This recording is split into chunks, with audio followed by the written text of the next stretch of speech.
Muy bien, vamos a continuar.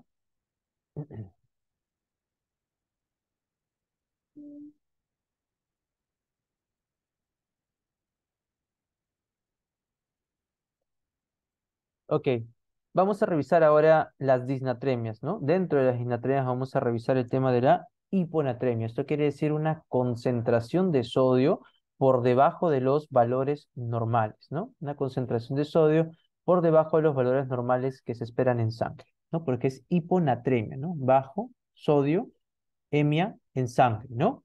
Es lo que nosotros podemos esperar. Entonces, importante primero recordar que el sodio, que la concentración de sodio en sangre la vamos a clasificar de dos maneras. Uno, según la gradación, ¿no? El grado de disminución en la concentración de sodio, que va desde leve, moderado y severo. Y dos, según la temporalidad, ¿no?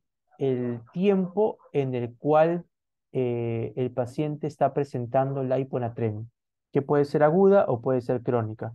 Será aguda cuando sea menor o igual a 48 horas y será crónica cuando sea mayor a 48 horas. Entonces, comenzamos con el tema de la severidad, como lo hemos dicho, leve, moderado y severo. En el tema leve, ¿no? Va de 135 a 130, moderado de 129 a 125 y severo menor a 125. Un tema importante que deben ustedes recordar es que a medida que va disminuyendo la concentración de sodio, va disminuyendo también el componente de la osmolaridad, ¿no? Es lo clásico que se espera. Y como disminuye la osmolaridad, el volumen celular, ¿no? Aumenta. Ya hemos explicado previamente por qué motivo aumentaría el volumen celular. El volumen celular va a aumentar. ¿Por qué situación? Porque al disminuir la concentración, la molaridad en el extracelular, la, la fuerza osmótica en el extracelular aumenta, se da ósmosis del extra al intra y la célula aumenta de volumen. Esto es un tema importante. Esto va a pasar en las células de nuestro cuerpo y esto incluye también a las células del cerebro, ¿no? Del encéfalo. Y como aumentan de volumen las células del encéfalo, lo que terminamos esperando es que aumente el volumen del tejido. Esto viene a ser del sistema nervioso central del encéfalo y nos lleva a un edema cerebral, ¿no? O sea, el cerebro aumenta de tamaño por una mayor cantidad de líquido dentro de este tejido, ¿no? Un edema cerebral. Ahora, producto de este edema cerebral que se da por un aumento de tamaño de las células que están en dicho tejido, ¿no? Incluyen también nuestras neuronas y también incluyen las células de soporte, ¿no? Como lo vienen a ser la microglia, los astrocitos, los oligodendrocitos. También aumentan de tamaño. Y hemos comentado previamente nosotros que pues aumentar de tamaño no es simplemente, oye, te ves más grande, qué chévere, ¿no? Máximo, ¿no? Next, ¿no? Nada que ver. Cuando aumenta de tamaño, hemos mencionado que se va a comprometer el funcionamiento celular. Se va a comprometer el funcionamiento celular. Y eso es importante que lo recuerdes. O sea, no es por gusto solamente decir, ah, ya aumentó de tamaño y ahí quedó la idea, ¿no? Sino que el funcionamiento de esta célula se va a comprometer cuando aumente de tamaño, cuando se da este edema celular. Ahora, el edema cerebral, como está aumentando el encéfalo, recuerden ustedes que el encéfalo se encuentra en la bóveda intracraneal. Y recuerden ustedes que no hay una zona, digamos, hacia donde el encéfalo puede expandirse, ¿no? Y como comienza a aumentar el edema, el edema cerebral, este aumento de volumen del tejido cerebral comienza a ejercer una fuerza sobre las paredes de la bóveda intracraneal. Y hemos dicho nosotros que fuerza ejercida sobre área de superficie es igual a presión. ¿Qué significa esto? Que la presión intracraneal va a aumentar a medida que aumente el edema cerebral. Entonces, es por ese motivo que una hiponatremia leve, ¿no? El aumento del tejido del encéfalo, ¿no? Por el edema, normalmente no va a generar sintomatología, va a ser asintomático, pero después, cuando entramos de 29 a 125, ahí ya el edema comienza pues a generar ciertas molestias, náuseas, sin vómitos, puede generar confusión, cefaleas, ¿no? Cuando ya entramos en una hiponatremia severa, pues podemos esperar vómitos, muchas veces pueden ser en proyectil, producto del aumento de la presión intracraneal, ¿no? Una falla cardiorrespiratoria, problemas para poder conciliar el sueño, ¿no? Tendencia al sueño, ¿no? Convulsiones, ¿no? y posterior a esto coma, ¿no? Ahora, esta presión intracraneal también obviamente puede llevar a una complicación importante. Recordar que se conocen como las hernias cerebrales, específicamente la hernia uncal, ¿no? La hernia uncal. ¿Por qué motivo se va a dar esta hernia? Pues porque recuerden que el único espacio hacia el cual el encéfalo podría, digamos, expandirse es hacia abajo, ¿no? En dirección caudal, a través del agujero magno que está en la base del cráneo, ¿no? Es por eso que se dan muchas veces las hernias en dicha dirección, ¿no? Ya, un tema importante. El edema cerebral que sea producto del aumento de tamaño de nuestras células, pero no solo se queda esto aquí. Recuerden ustedes que estamos comprometiendo, producto del edema cerebral, del edema celular, estamos comprometiendo el funcionamiento de dichas células. Una de las funciones que se va a ver comprometida es la liberación de los neurotransmisores y se van a liberar una gran cantidad de neurotransmisores excitatorios, o sea, neurotransmisores que van a ayudar a que las ciertas neuronas puedan desarrollar potenciales umbral que les lleven a un potencial de acción. Y estos potenciales de acción van a generarse de forma anómala, llevando pues a ondas despolarizantes que terminen pues generando convulsiones, ¿no? Es por eso que aquí también se asociaría el tema de las convulsiones. Muy bien, eso es importante entonces recordar. Entonces, a medida que progresa la severidad, puede esperar también un progreso en el edema cerebral, que en el cual también este edema cerebral comience a generar ciertas manifestaciones clínicas, que son las que estamos mencionando, que comienzan a aumentar en severidad a medida que disminuyen las concentraciones de sodio. Entonces, no se olviden leve, moderado y severo. Otro dato importante que les comenté previamente es que la hiponatremia la podemos nosotros diferenciar en dos grandes grupos, la aguda y la crónica. La hiponatremia aguda va a ser aquella hiponatremia que tiene que tiene hasta el momento una duración menor o igual a 48 horas. Esto quiere decir 2 días.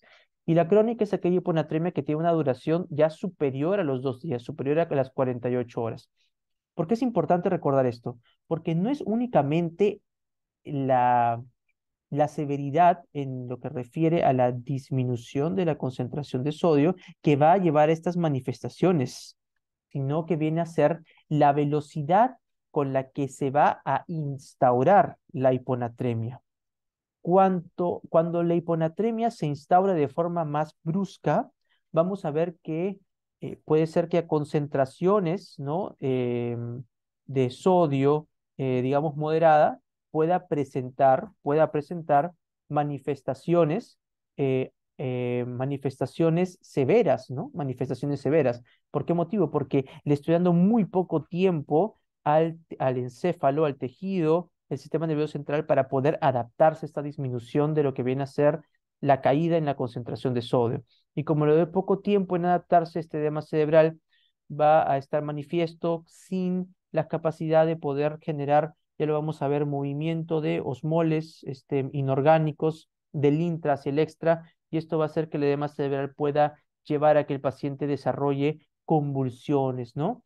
Por lo que hemos comentado previamente, ¿no? Un estado de liberación anómalo de neurotransmisores excitatorios, ¿no? Y esto puede llevar a un mayor riesgo de mortalidad, ¿no? Mayor riesgo de mortalidad. Entonces, no solo es importante tener en consideración la concentración de sodio, sino también tener en consideración cuánto tiempo lleva esta hiponatremia, ¿no? Entonces, las hiponatremias agudas son las que tienen un mayor riesgo de mortalidad. ¿Por qué motivo? Porque no le vamos a dar tiempo, que no le vamos a dar tiempo al cerebro para poder adaptarse. Nuestros cambios bruscos muchas veces no le pueden dar tiempo al cerebro, al tejido del encéfalo para poder adaptarse a este cambio en la concentración de sodio, cambio en la concentración de osmolaridad. Es por ese motivo que cuando nosotros buscamos corregir la hiponatremia aguda, nótese que aquí la corrección que se espera es una corrección rápida, ¿no? Porque a través de esta corrección rápida yo voy a poder revertir este edema, ¿no? Sin dejar secuela, ¿no? Sin dejar secuela, una corrección rápida de una hiponatremia aguda. Pero aquí viene otro tema importante, que viene a ser el tema de la hiponatremia crónica, ¿no? Por ejemplo, una hiponatremia aguda, ¿dónde podríamos presentarla, ¿no? En el ejemplo que se comentó previamente de la neumonía. Hemos visto nosotros que hay pacientes que presentan neumonía, digamos, aquí en la comunidad, o quizá pueda ser una neumonitis, ¿no? Una neumonía viral por COVID, en la cual estos pacientes que tienen esta infección, por un mecanismo desconocido, eso lo hemos comentado previamente en clase, por un mecanismo desconocido, desarrollan lo que se conoce una secreción inapropiada de hormona antidiurética. Comienzan a secretar hormona antidiurética, como habíamos dicho de broma en el salón, ¿no? ¿No? Por gusto. Comienza a secretarse hormona antidiurética. O sea, no hay una necesidad en volemia ni tampoco hay necesidad en osmolaridad. Y se comienza a liberar la hormona antidiurética. Cuando tienes una liberación de hormona antidiurética en la cual no hay una necesidad para esta, ¿no? Le llamamos un síndrome de secreción, se está liberando hormona antidiurética inadecuada, ¿no? Se está liberando de forma inadecuada, un síndrome de secreción inadecuada de hormona antidiurética, se conoce como un SIHA, ¿no? Y aquí cómo se libera hormona antidiurética, ya vamos a ver más adelante, ¿no? Lo hemos visto en el componente de sistema homeostático, se va a resolver una gran cantidad de agua libre, la resolución de agua libre va a llevar a diluir lo que viene a ser la osmolaridad y las concentraciones de sodio y nos lleva a una hiponatremia. Y esta hiponatremia puede exponer al paciente a un edema cerebral agudo, ¿no? Que se puede instaurar antes de las 48 horas, ¿no? Y nos puede llevar a un mayor riesgo de mortalidad. A diferencia de otro tipo de hiponatremia, ¿no? Como sería en el caso de la crónica. En la hiponatremia crónica, aquí hablamos de una hiponatremia que está presente ya por más de 2 días, ¿no? Hiponatremia que está presente por más de 2 días. ¿Cuál podría ser? Podríamos tomar el ejemplo de una hiponatremia por una insuficiencia cardíaca congestiva de bajo gasto, ¿no?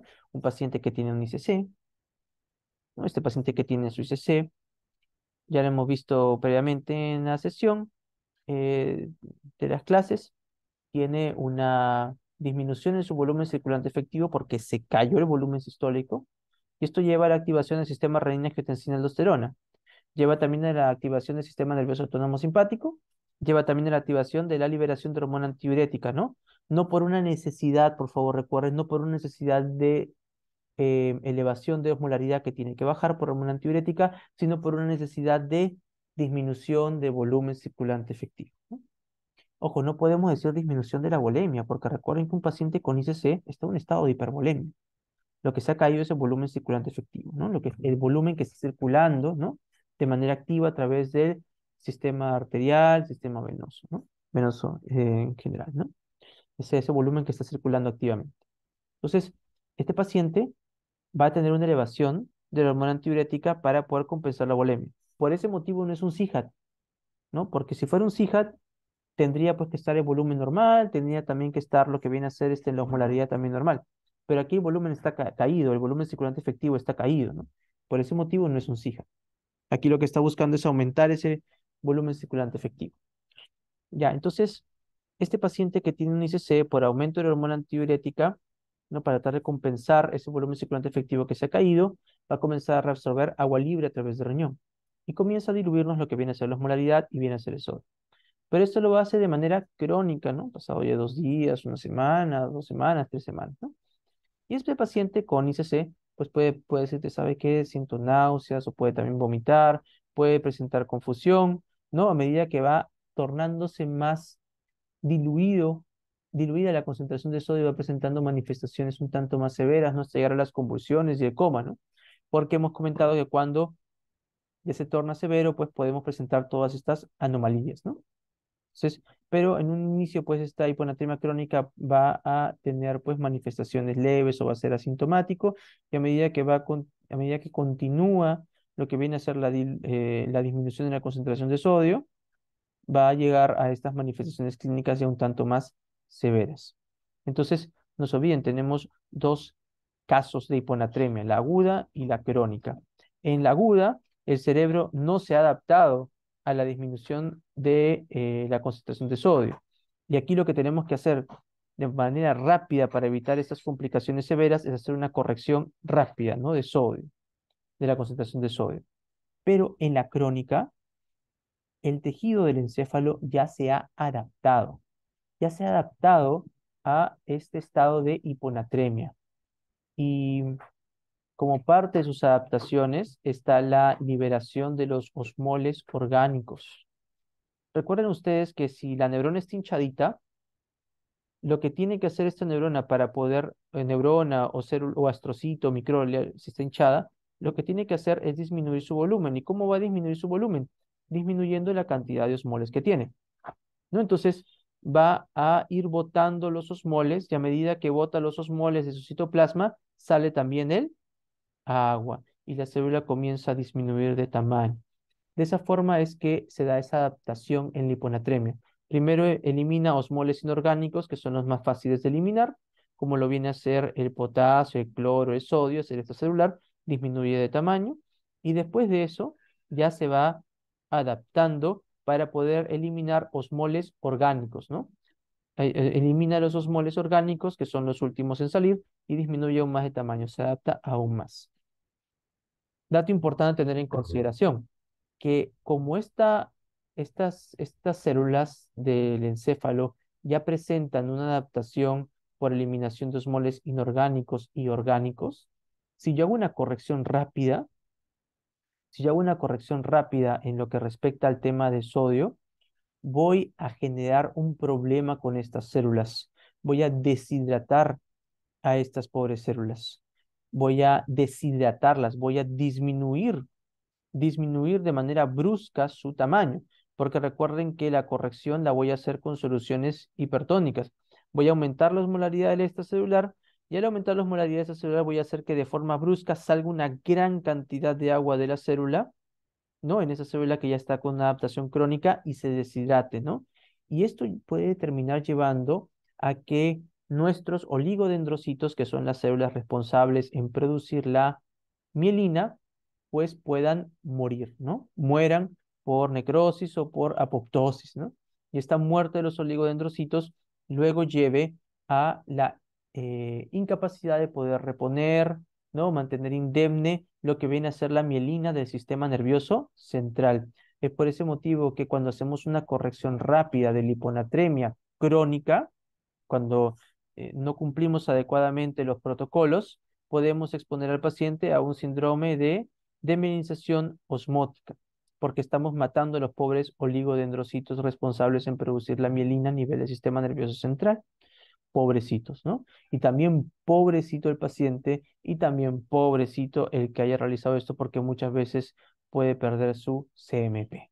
Entonces no se olviden que la corrección debe de ser lenta, ¿ya chicos? Por favor, para una hiponatremia crónica, ¿no? Para una hiponatremia crónica. Y es por eso que esta es una pregunta fija de examen tanto nacional, para exámenes nacionales como el ENAM, como para exámenes internacionales, ¿no? La complicación que se puede presentar a nivel de una corrección rápida en una hiponatremia crónica, ¿no? Un síndrome de demilinización osmótica, conocido también como un síndrome de mielinolisis, ¿no?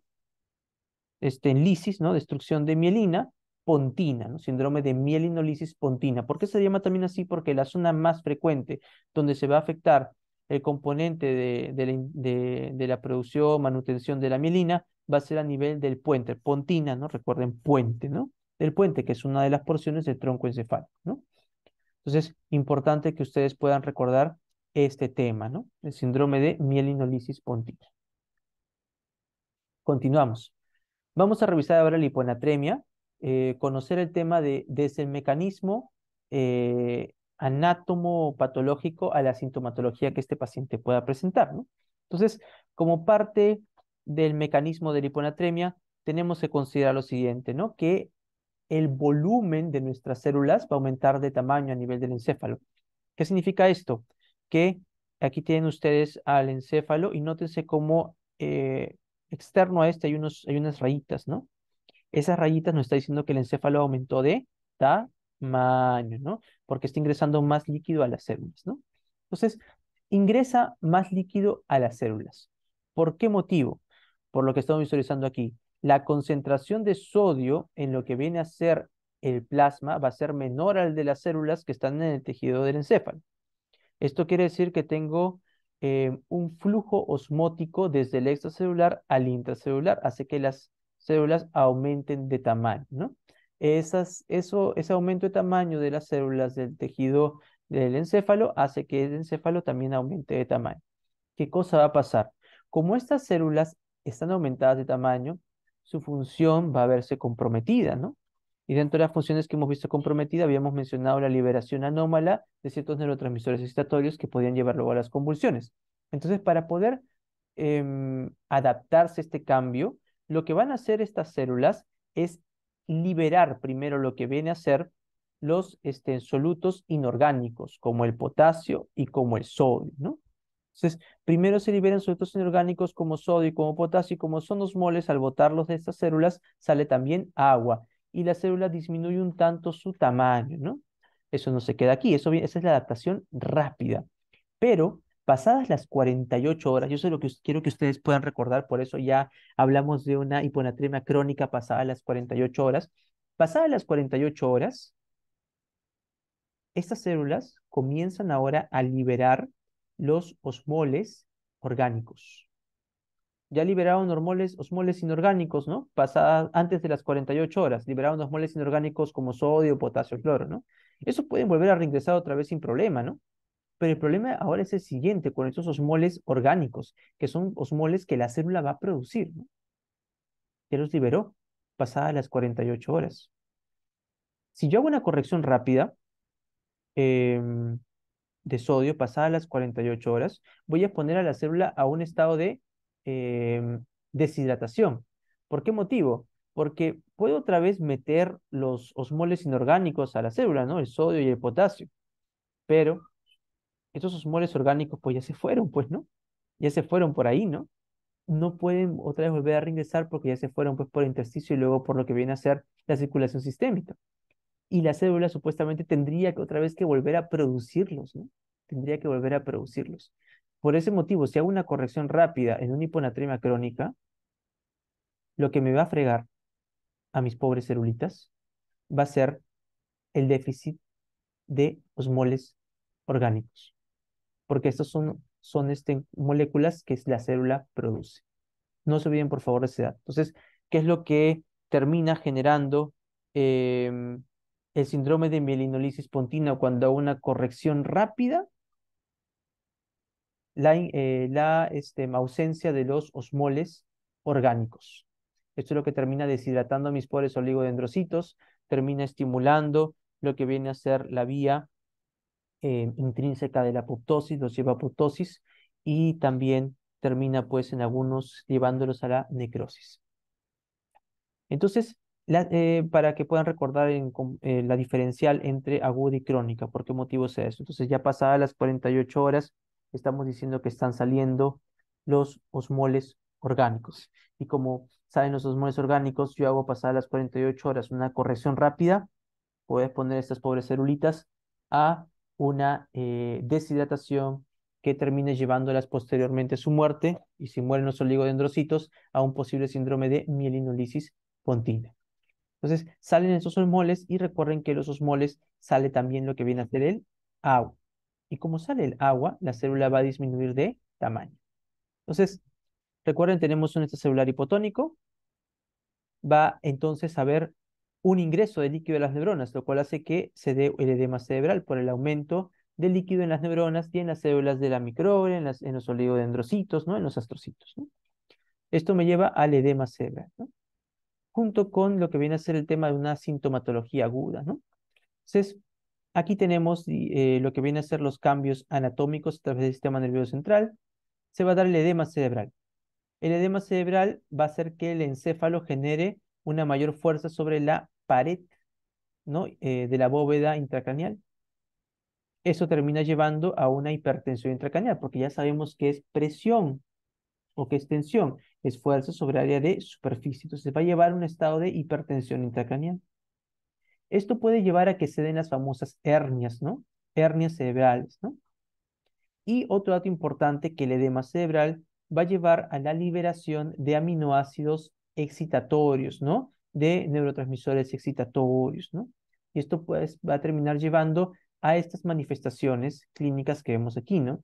La cefalea, las náuseas, los vómitos, el letargo, la confusión, la somnolencia, la visión borrosa, la dilatación de las pupilas, ¿no? Podemos asociarlo a lo que viene a ser edema cerebral, hipertensión intracraneal, el tema de la decorticación, de la descerebración, a las hernias que se puedan posteriormente manifestar, y las convulsiones a través de la liberación de estos aminoácidos excitatorios, ¿no?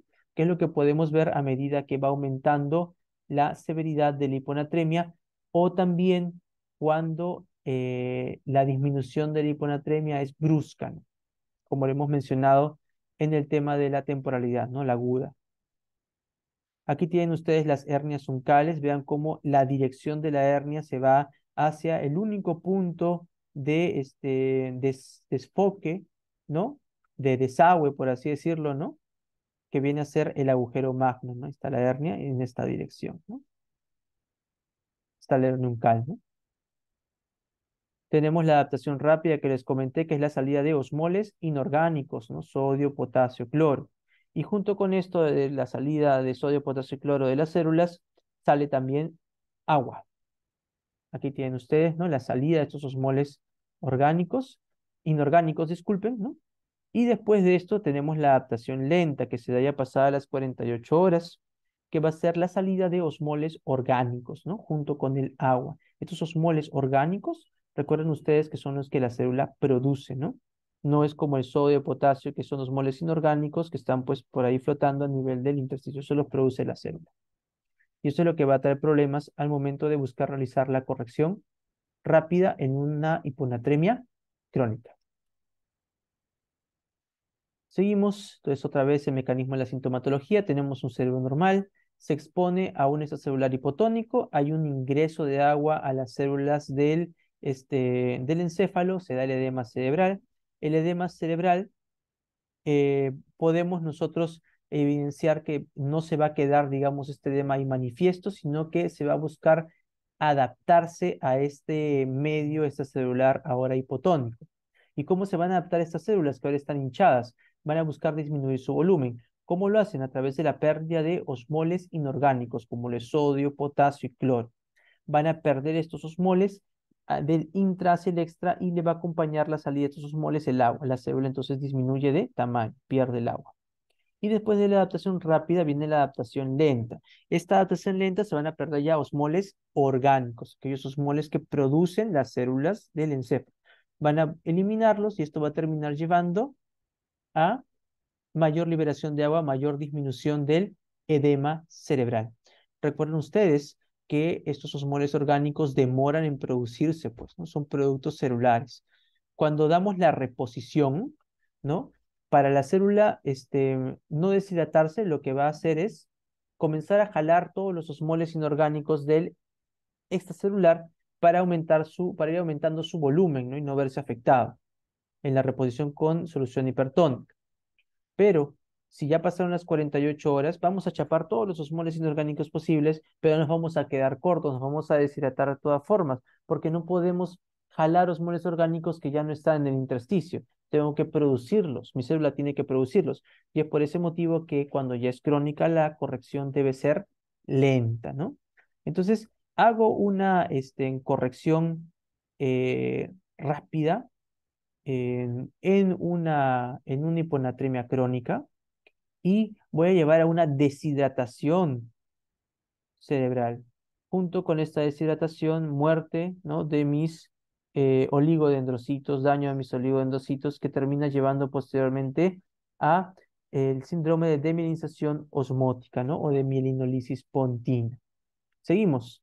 Vamos ahora a una terapia correcta. La terapia correcta debe llevarnos a una corrección lenta, a una corrección lenta de la hiponatremia, en la cual le demos tiempo a las células de nuestro encéfalo para poder otra vez volver a producir estos osmoles orgánicos, ¿no? De esta forma, si hacemos una corrección lenta, le ayudamos a estas células a tener tiempo suficiente para poder producir otra vez esos osmoles orgánicos que se habían producido.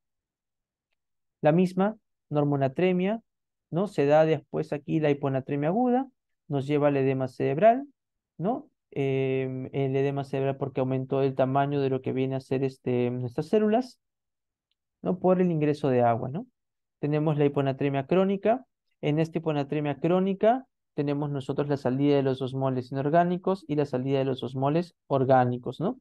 Y esto termina llevándonos a nosotros a que el encéfalo de la hiponatremia crónica se adapte a estos cambios de volumen que se da por el ingreso de agua hacia el intracelular. Después de eso tenemos la deminización osmótica. ¿Cómo se va a dar? Hacer una corrección rápida con soluciones hipertónicas que nos va a deshidratar el encéfalo. ¿Cómo lo va a deshidratar? ya que estamos ingresando soluciones hipertónicas que van a comenzar a jalar agua del intracelular hacia el extracelular. Esto va a deshidratar la célula. La célula se va a buscar adaptar a través del ingreso de osmoles inorgánicos como sodio, potasio y cloro. Va a aumentar en algo su volumen, pero como ha eliminado en esas, ya pasadas esas 48 horas sus osmoles orgánicos, que no va a poder otra vez reingresarlos porque ya se fueron del intersticio, ya sea los linfáticos o hacia el hacia el espacio vascular, va a tener que volver a formarlos. Y pues no lo va a poder formar de la noche a la mañana. Si es una corrección rápida, no va a poder formarlos, se va a deshidratar la célula, los oligodendrocitos se van a ver comprometidos y esto me lleva luego a una deminización, ¿no? Un estado de deminización del sistema nervioso central porque los oligodendrocitos mueren por apoptosis, ¿no? O necrosis. Y no se olviden que la zona más frecuente es el puente. La misma imagen para que ustedes puedan otra vez revisarla. Y aquí está otra vez una imagen, ya pero con una vista ya del encéfalo en un corte transversal, donde pueden ver aquí un cerebro normal, con una osmolaridad normal. Se expone ahora a las células del encéfalo a un extracelular de tipo hipotónico, ingresa líquido a las células del encéfalo, hay un aumento de tamaño, no tiene un edema cerebral.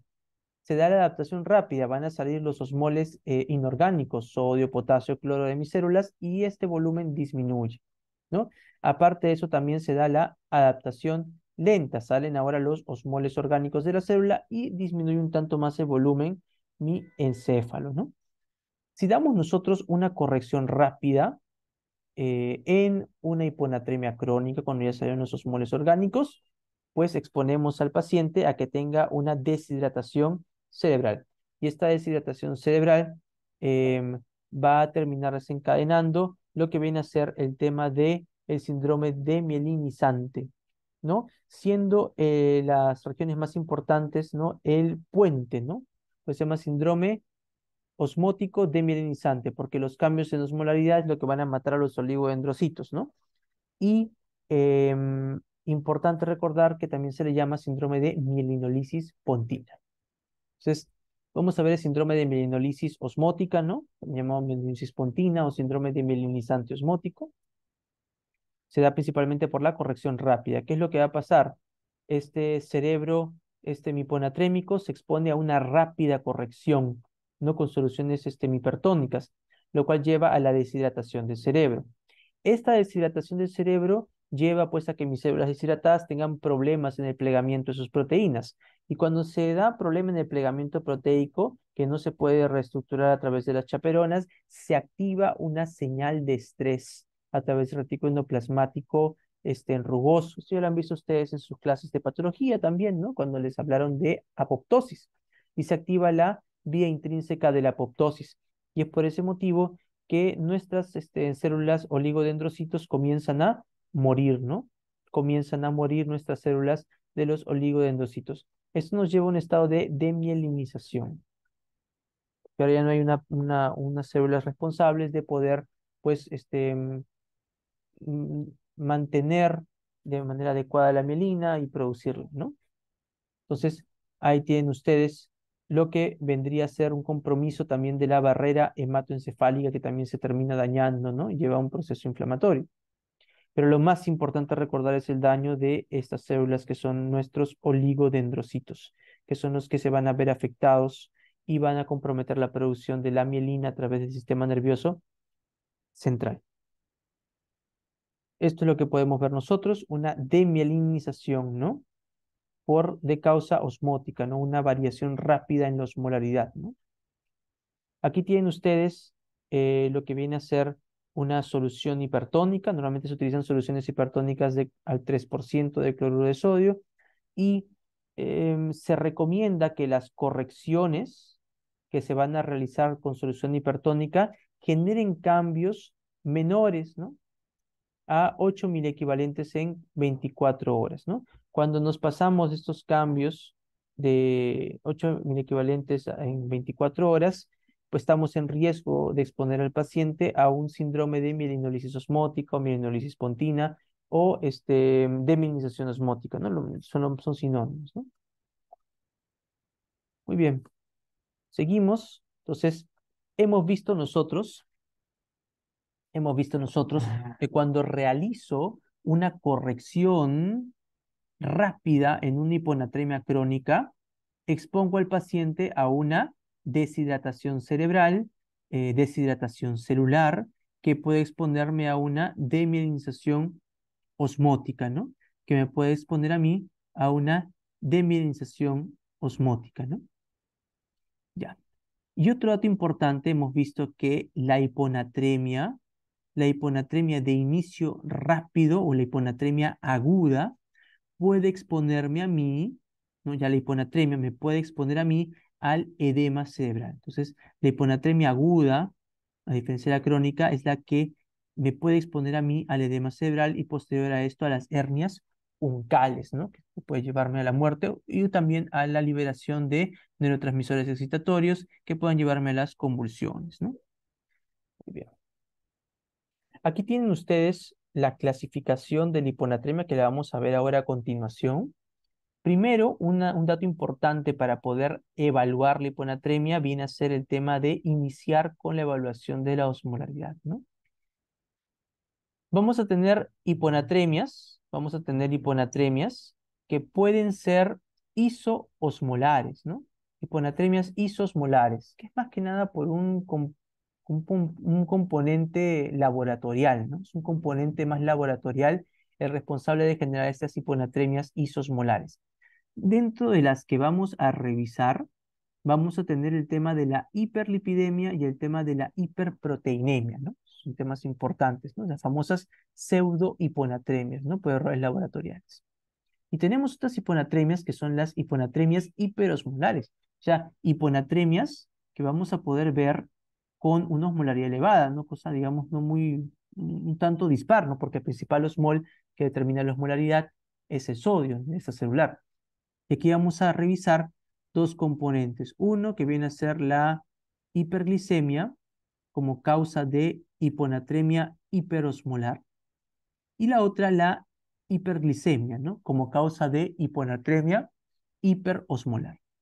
Estos son casos, digamos, unos cuantos que vamos a revisar, pero los más importantes, ¿no? Al cual le llaman las hiponatremias verdaderas. Son aquellas hiponatremias que tienen una baja osmolaridad. Las hiponatremias hipoosmolares. Y vamos a ver que las hiponatremias hipoosmolares se van a clasificar. O sea, primero lo que tengo que ver, bueno, ¿cómo es el sodio? ¿Está bajo? Sí. Después, ¿cómo está la osmolaridad? ¿No? ¿Está baja? ¿Está normal? ¿Está alta? ¿No? Está baja, ¿no? Si tengo una hiponatremia hiposmolar, tengo ahora que preguntarme lo siguiente: ¿cómo está el volumen del paciente, ¿no? ¿Cómo está el volumen del paciente, ¿no? ¿Cómo está su agua corporal total? ¿Cómo está su volemia, ¿no? En base a eso vamos a clasificar las hiponatremias, sean hipovolémicas, que tienen un volumen de sangre bajo, sean euvolémicas, que tienen un volumen de sangre adecuado, ¿no? Y sean hipervolémicas, que tienen un exceso de volumen de sangre, ¿no? De esa forma las clasificamos. Y vamos a clasificar dentro de cada una de estas causas a las hiponatremias según la pérdida de sodio por el riñón, ¿no? Puedo tener hiponatremias, ¿no?